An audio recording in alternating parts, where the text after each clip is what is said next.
नमस्कार, मैं विकास पाल और आप सभी साथियों का विकास पाठशाला पे एक बार फिर से बहुत बहुत स्वागत है। तो कैसे हैं आप? अच्छे ही होंगे ना? कुछ बच्चे अच्छे होंगे, कुछ बच्चे थोड़ा निराश होंगे, क्योंकि आप सभी का हाई स्कूल और इंटर का रिजल्ट आ गया है। आप सभी ने देख भी लिया है और बहुत सारे बच्चे हैं जिनके घर में डीजे बजा होगा, केक कटा होगा, लड्डू वितरित हुआ होगा मोहल्ले में यार दोस्तों को। मतलब कुछ लोग ऐसे भी होंगे जिनके रिश्तेदार बहुत जल गए होंगे और कुछ बच्चे ऐसे भी होंगे जिनके रिश्तेदार एकदम खुश हो गए होंगे। हमारे सामने दो प्रकार के बच्चे आएंगे। एक, जितना उम्मीद था उससे कम नंबर मिला। दूसरा, उम्मीद से ज्यादा नंबर मिला। जिन बच्चों को उम्मीद से ज्यादा नंबर मिला है वो तो एकदम बल्ले बल्ले, और जिन बच्चों को उम्मीद से कम नंबर मिला है, जाहिर सी बात है वो निराश होंगे, परेशान होंगे, विचलित होंगे, क्योंकि हाई स्कूल और इंटर एक ऐसा मार्कशीट होता है कि जीवन भर के लिए हो जाता है। कहीं भी फॉर्म फिल करने जाओगे तो वहां आपका नंबर हमेशा बताना पड़ेगा, अच्छा हाई स्कूल में इतना। तो एक थोड़ा सा एक डिमोटिवेशन जैसा फील होगा, लेकिन आपको निराश नहीं होना है, क्योंकि जो हाई स्कूल इंटर में जो ज्यादा नंबर पाते हैं उनको कुछ दिनों के लिए एक समाज में एक रिस्पेक्ट मिल सकता है, लेकिन नौकरी आपको तभी मिलेगी जब आपके अंदर काबिलियत होगी। तो मैटर नहीं करता हाई स्कूल और इंटर का नंबर, इस वजह से आपको परेशान होने की आवश्यकता नहीं है। अगर आप किसी चीज की प्रिपरेशन करने जा रहे हैं, किसी कंपटीशन में आप विद्यार्थी बन के उस कंपटीशन को बीट करने जा रहे हैं, तो वहां आपका हाई स्कूल और इंटर मायने नहीं रखेगा, क्योंकि वहां आपकी नॉलेज और जिस कंपटीशन का आप पेपर देने जाते हैं वहां का नंबर ही आपको आपका सिलेक्शन दिलाएगा। तो इसलिए आपको परेशान नहीं होना है कि अरे यार मेरे तो हाई स्कूल में नंबर कम हो गए, अब तो मेरा सब कुछ खत्म हो गया, ओ शिट, मेरे तो इंटर में नंबर ही कम है, अब मैं क्या ही करूंगा। परेशान नहीं होना है। आपके वो नंबर है ना, वो ज्यादा नंबर आके आपको समाज में एक रिस्पेक्ट दिला सकते थे कि अरे यार देखो मेरे भाई, मेरा नंबर जो है 90% है, तो समाज में थोड़ा सा एक अच्छा रिस्पेक्ट मिलेगा। लेकिन उससे कुछ अच्छा नहीं होने वाला है। आप लेकिन याद रखना, आप अगर मेहनत करेंगे, अगर आपके नंबर कम हुए हैं तो आप अगर मेहनत करेंगे तो आप कंपटीशन बीट करेंगे, वो ज्यादा अच्छा होगा। क्योंकि कभी कदार होता है ना कि नंबर ज्यादा मिल जाता है तो लोग मेहनत कम करते हैं, फिर वो चीजें उनकी समाप्त होने लगती हैं। लेकिन अगर आपको नंबर कम मिले हैं ना, तो आप मेहनत करेंगे तो आपकी चीजें उभरेंगी, आप ज्यादा विकसित होंगे। ठीक है, इस वजह से मेरा यही मानना है कि आप सभी को सबसे पहले निराश नहीं होना है। लेकिन अब बहुत सारे बच्चों के मन में सवाल होगा कि सर अब तो मैं इंटर पास हो गया हूं, अब मुझे क्या करना चाहिए? मुझे समझ में भी नहीं आ रहा है, क्या मैं अब तैयारी करूं पढ़ाई की, या एकदम अब चले जाऊं जॉब करने, नौकरी करने लग जाऊं, कि घर की स्थिति नहीं सही है तो अब मुझे नौकरी करनी चाहिए या मुझे पढ़ाई करनी चाहिए। बहुत सारे बच्चे तो इन दोनों चीज में अटके होंगे कि मुझे पढ़ाई करनी चाहिए कि नौकरी करनी चाहिए, क्योंकि एकदम भीड़ भी है ना, 35 लाख भीड़ देख के क्या सोचा हम डर जाएंगे, हम कर जाएंगे।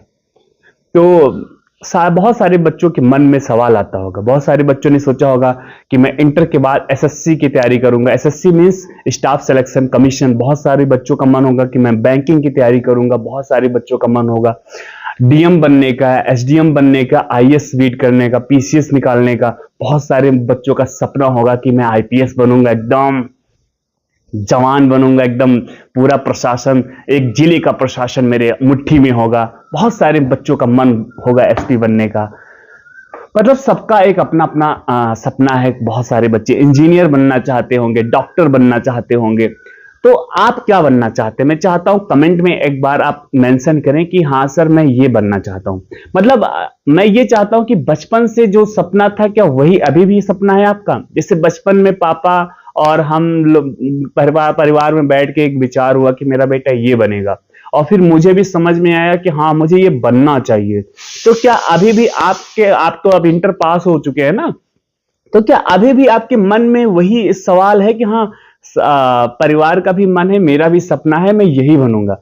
तो क्या आप अपने सपने पे एकदम बचपन का ही सपना, मैं चाहता हूं कि कमेंट में आप बताएं कि आप क्या बनना चाहते हैं। ये आपका बचपन का सपना है या अभी रिसेंटली में आपने इस सपने को साकार किया है या सोचा है? बहुत सारे बच्चों के मन में सवाल होगा कि सर मैं ऑनलाइन मोड पढ़ूं या ऑफलाइन मोड पढ़ूं।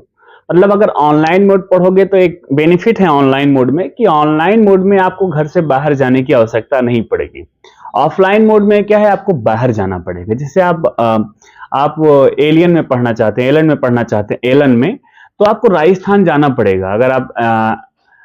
अगर आप वो जैसे दृष्टि में पढ़ना चाहते हैं, दृष्टि आईएएस में आप यूपीएससी की तैयारी करना चाहते हैं, तो आपको दिल्ली मुखर्जी नगर जाना पड़ेगा। आप अगर ध्येय में पढ़ना चाहते हैं, यूपीएससी की प्रिपरेशन कर रहे हैं, तो आपको इलाहाबाद चल के जाना पड़ेगा। ये सारे ऑफलाइन कोचिंग है, तो आपको उनके संस्था में जाना पड़ेगा। लेकिन आप ये मत देखो कि वहां जाना पड़ेगा, आप उनकी व्यवस्थाएं भी देखो। जिससे आप घर पे पढ़ाई कर रहे हैं, तो आप घर पे वो माहौल नहीं क्रिएट कर पाएंगे जो वो संस्था में आपको वो माहौल मिल जाएगा। लेकिन अगर आप एक डिसिप्लिन है, आप एक बहुत अच्छे विद्यार्थी हैं, डिसिप्लिन को फॉलो करते हैं, अपने बनाए हुए नियम को फॉलो करते हैं, आपने बनाए हुए नियम के मुताबिक चलते हैं, आपकी पांचों इंद्रियां आपके काबू में है, तो मैं कहूंगा कि या फिर आप ऑनलाइन मोड में पढ़ाई कर सकते हैं। लेकिन आपके साथ ऐसा नहीं है, आप हमेशा विचलित हो जाते हैं, आप हमेशा भटकने लगते हैं, तो आपके लिए ऑफलाइन ही सबसे बेस्ट तरीका है। तो ये आपको डिसाइड करना है कि आपके लिए, अगर आपकी आर्थिक स्थिति आपकी अच्छी नहीं है, तो ऑनलाइन में आपको सस्ता परचेस, आप यूट्यूब पे तो एकदम फ्री ऑफ कॉस्ट आपको वीडियोस प्रोवाइड हो जाती हैं। लेकिन क्या है ऑनलाइन में, जैसे आप ऑफलाइन जाते हैं, किसी संस्था को ज्वाइन करते हैं, तो 1 लाख प्लस आपको फीस पे करना पड़ता है।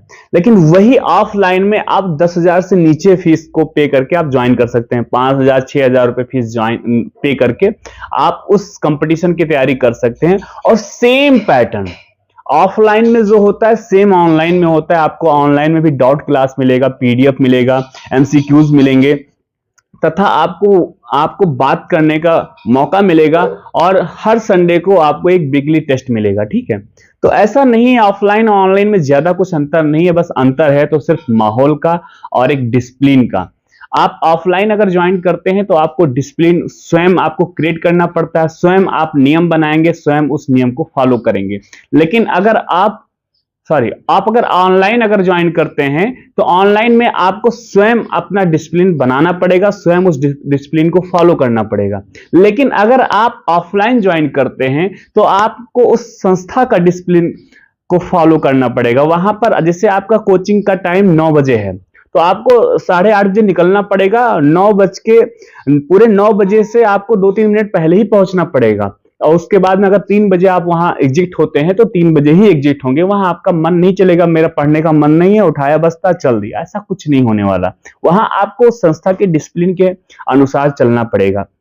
एक बात और है, अगर आप कामयाब होना चाहते हैं, तो डिसिप्लिन में रहना सीखो, डिसिप्लिन के साथ रहना सीखो, ये सबसे मूल मंत्र होता है। तो अगर बस इतनी सी बातें थी, मैंने सोचा आपसे बातें करता हूं, क्योंकि अभी आप रिसेंटली हाई स्कूल इंटर का रिजल्ट आया है। तो आप बताना कि आप अपने नंबर से संतुष्ट हैं, खुश हैं या नहीं, क्या है, आप कमेंट में जरूर बताना। अगर वीडियो अच्छा लगा हो तो लाइक करना, चैनल पे आप पहली बार जुड़े हैं चैनल को सब्सक्राइब करना, और अपने यार दोस्तों को शेयर करना, जो भी अभी हाई स्कूल और इंटर पास हुए हैं, परेशान हैं, तो उनको ये वीडियो जरूर शेयर करना, व्हाट्सएप स्टेटस लगाना, ग्रुप में शेयर कर देना। ठीक है, अपने शब्दों को कर रहा हूं विराम। जय श्री राम, जय हिंद, वंदे मातरम।